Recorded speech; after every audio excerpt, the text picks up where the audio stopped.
is episode 12 of the podcast, by the way. Episode 8 of the Peacock hit TV show Day of the Jackal, starring Eddie Redmayne of the Wu-Tang Clan. It sounds like Gigi wants to join. Why don't you start with a summary? This was would you call this a bottle episode? Would you consider it a bottle episode? No, because there's too much other stuff going on. There was...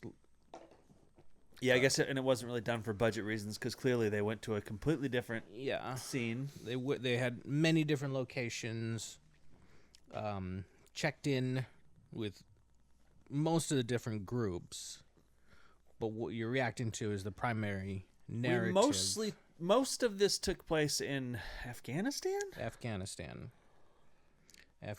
Most of the episode runtime was devoted to a flashback of the Jackal, his quote-unquote origin story, which is this. I'll tell you his origin story. His origin story is that he was a sniper in the British Army, serving in Afghanistan. Very good at snipering. What was the name of his truck? There's 2 trucks, one called Jackal, one called Phantom. That sounds right. I want to say. Yeah. So we see a couple of nods to the show. But we see him snipering. He's doing that real well. He gets to celebrate. They get a little off-site in Cyprus, I believe. That sounds right. They get a little Cyprus in little Greece, vacation, if I'm not mistaken. There's a military name for that I can't think of when you get to have a break. Yeah. Anyways, some R&R. There we go. Got there. They're having some R&R. They are approached by somebody looking for at a bar, basically a hitman. Yep. They initially refuse, but then later we cut and we see that they have in fact decided accepted to take do on, it, and they've successfully completed the mission. Yep. And from there they do a couple more. They're back in Afghanistan, and they're on a mission. They're gonna go and try and... Before that mission, what's important is that they go to collect some cash after they've obviously killed a couple of people at this point.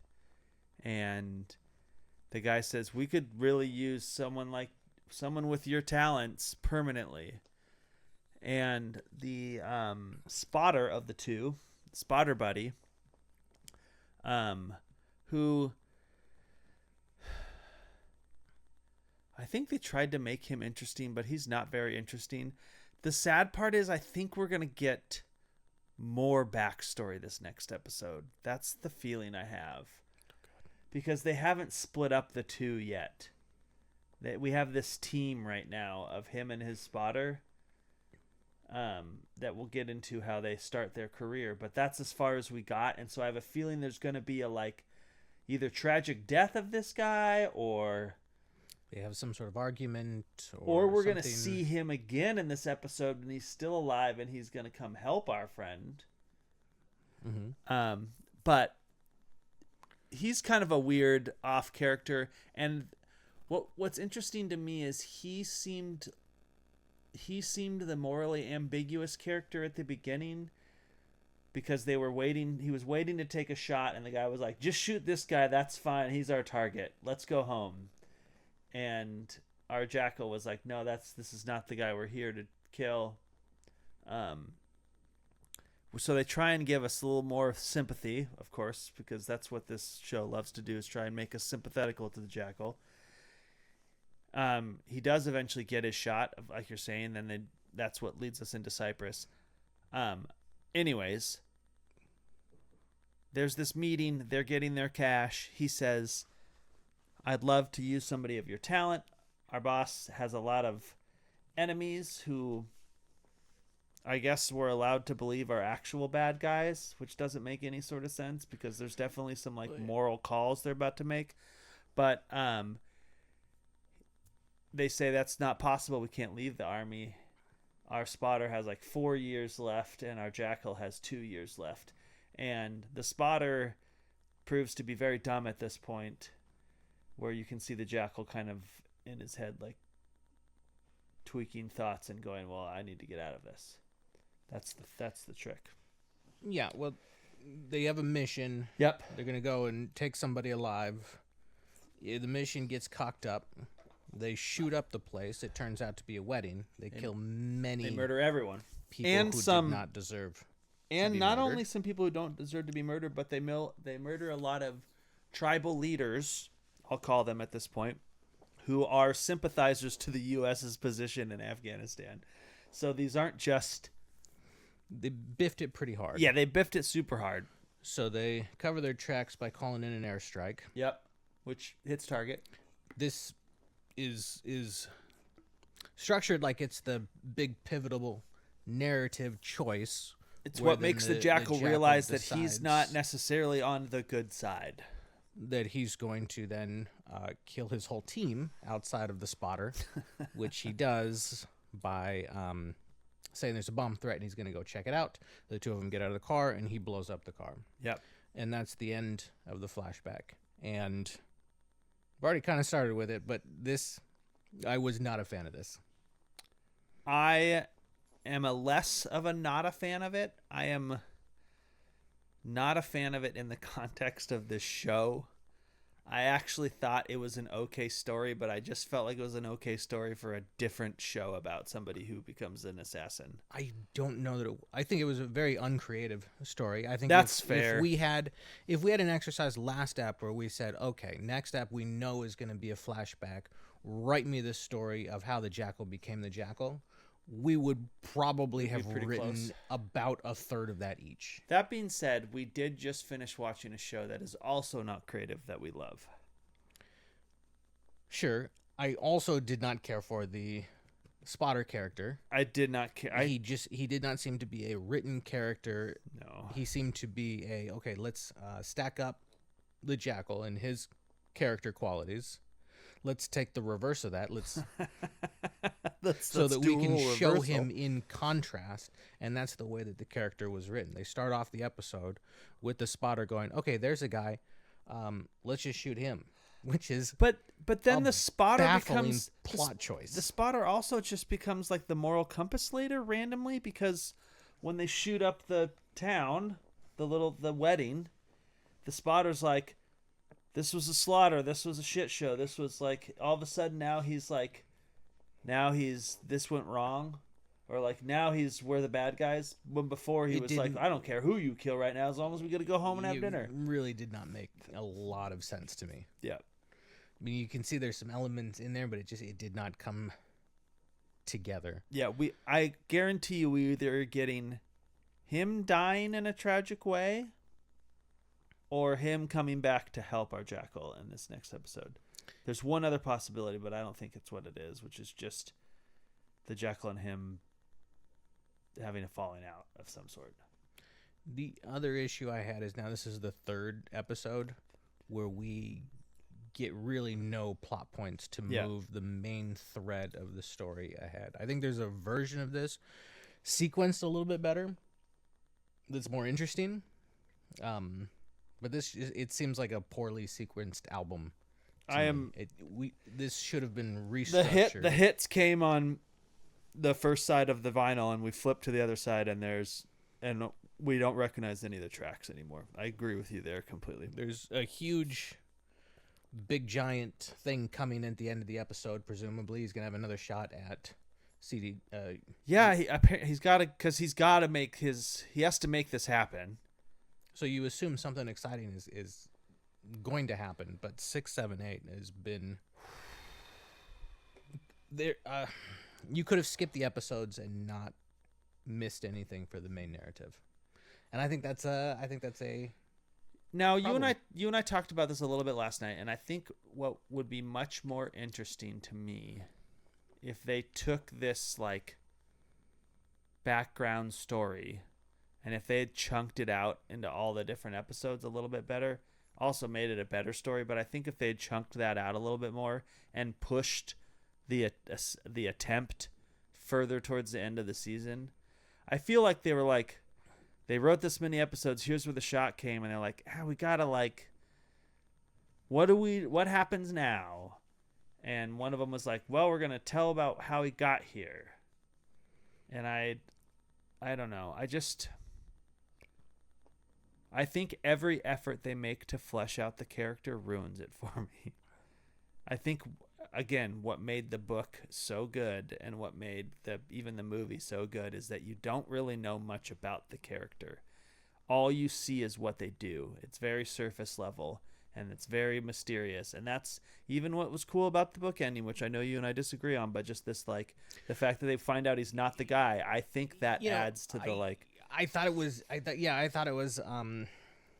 gimmicky yeah, when I read it, but it has stuck with me. I have been thinking about it. I have been interested in it since reading it. I don't know that I'm doing a 180 on it, but it was it's just more interesting than the story that we got. I just think it adds to the, like, it's The like mystique for sure. it's like when you finish a horror movie and there's no resolution to it. Maybe your character survives, but the monster's, like, still out there. Yeah. Not necessarily hunting them anymore, but you're just like, oh, there's no, like, resolution here, but I kind of enjoy that feeling of it. Like, the Jackal's dead in the end of the movie and the end of the book, spoiler alert. But that didn't, like, and so the story's over, but at the same time you're like, there's so many questions, but I actually enjoy that piece of it more than just the, like, and now I'm going to write an entire book about how he became this assassin. Yeah. Okay, so what's happening outside of that?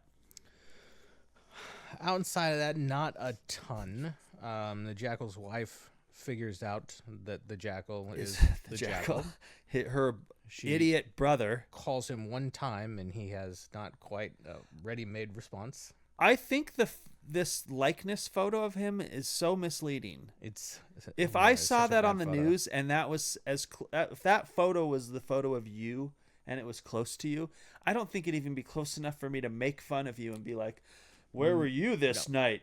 Like it's not a very good comparison. No. But the brother puts the pieces grabs together it immediately, puts them together, and he doesn't have a ready-made line of whatever bullshit to feed her. Yeah. So, he says, "Your brother needs to stop saying that."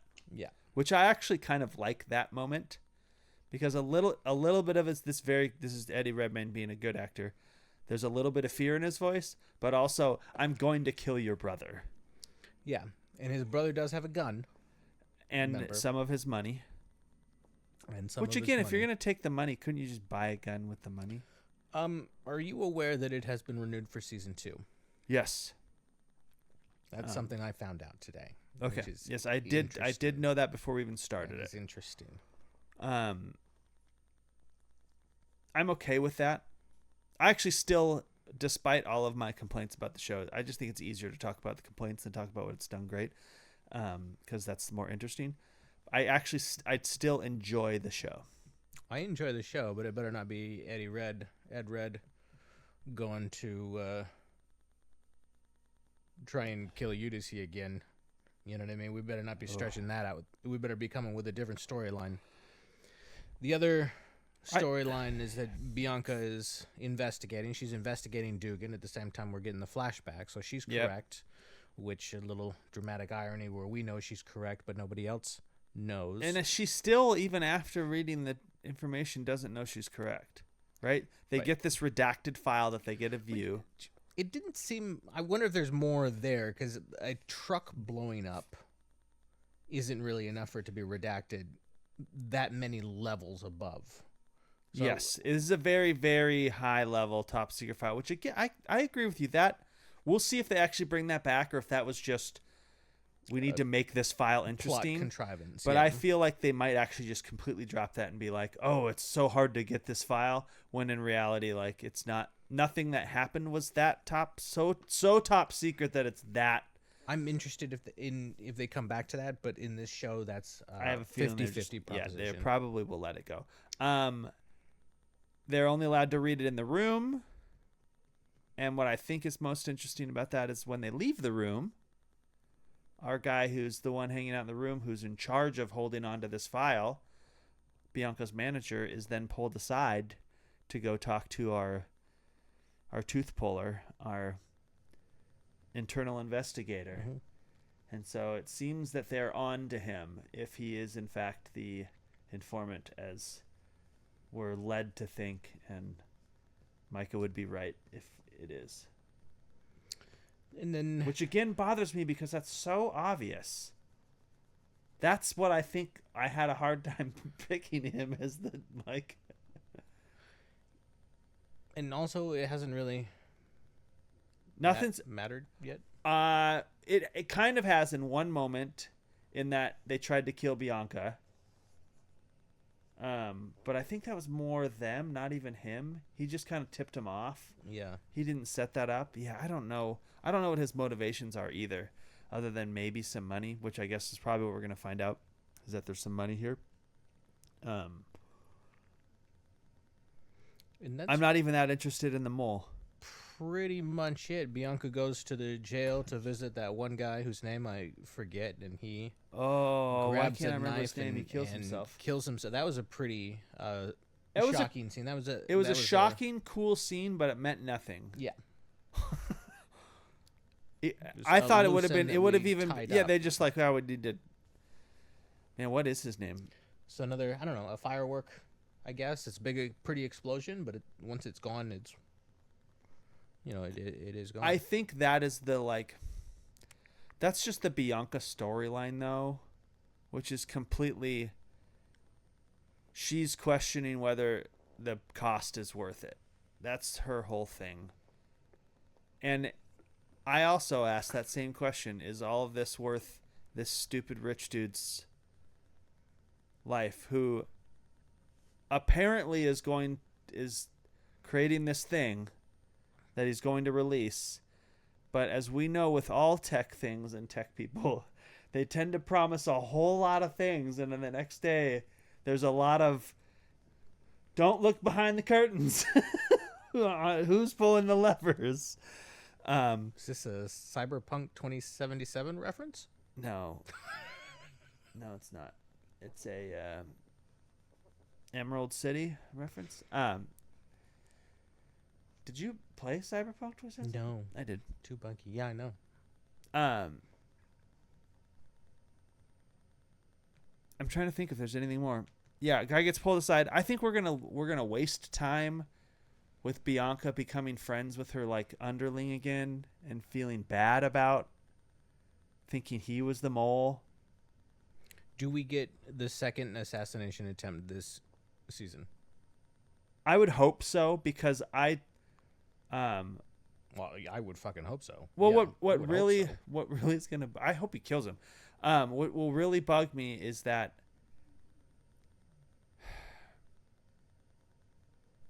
they'd spent so much time trying to tell us how important this guy is and how important this thing that's happening is since episode 2. And if he doesn't die, then are the next 2 seasons going to be about the impact of that? Or are we just going to drop that and the Jackal's going to go after somebody else? Or we're just going to drop that and the Jackal's going to have to deal with the fallout of these billionaires hunting him? Or, yeah, I just don't... Unless we're going to go back into, like, early 2000s procedural, assassination of the week.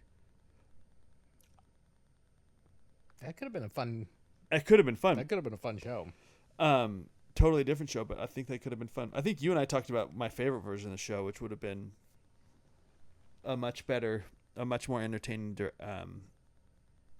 detective. Again, I don't think that the characterization of Bianca is necessarily bad. I think the acting that the actor does is tremendous. But I think they are... You could do other things. They could do an American Horror Story anthology type of thing.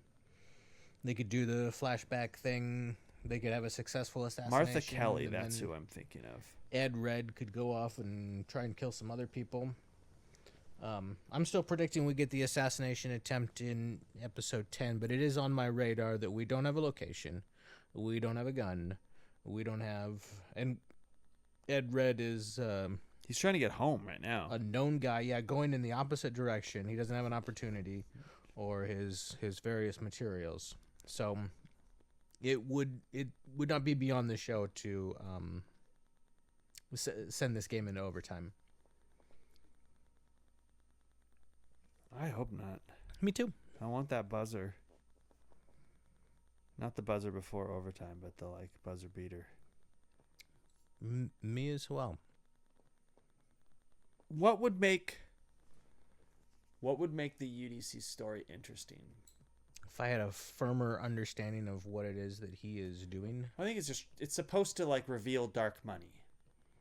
Okay. That's the limit of what they've said. Basically, they'll show where all this dark money is coming from and going, which we've done that. It's the Panama Papers. Nothing happened. This is a MacGuffin. Nobody this cares. is the briefcase in Pulp Turns Fiction. out nobody cares. Yeah. But I guess what would make it interesting to me is if maybe UDC dies and somebody else is trying to release this, whatever this thing is. I guess the stakes don't feel as high as what in the story of trying to kill Charles de Gaulle, I think. Yeah. That feels. And even having read the book, knowing Charles de Gaulle is obviously not dead at the time, though dead many years before my birth, you still wonder what's going to happen. Didn't he die in 79? I'm 273 years old. Okay. And we'll talk about that in the next episode. Anything else you want to say before we watch the next episode? Stay gold. Stay gold, Pony Boy.